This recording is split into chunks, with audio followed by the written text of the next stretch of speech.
আসসালামু আলাইকুম। নেক আমল করতে চান? কিছু আমল এমন আছে যেগুলো করতে খুব বেশি সময়ের প্রয়োজন হয় না, অনেক জ্ঞানের অধিকারীও হতে হয় না। কিছু এগুলোর ফজিলত অনেক বেশি, যেগুলো বান্দার আমলনামাকে ভারী করে।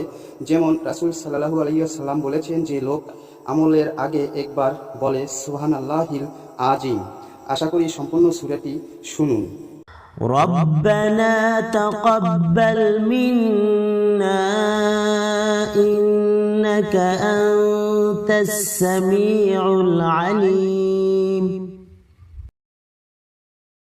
ربنا وجعلنا مسلمين لك ومن ذريتنا أمة مسلمة لك وأرنا مناسكنا وتب علينا إنك أنت التواب الرحيم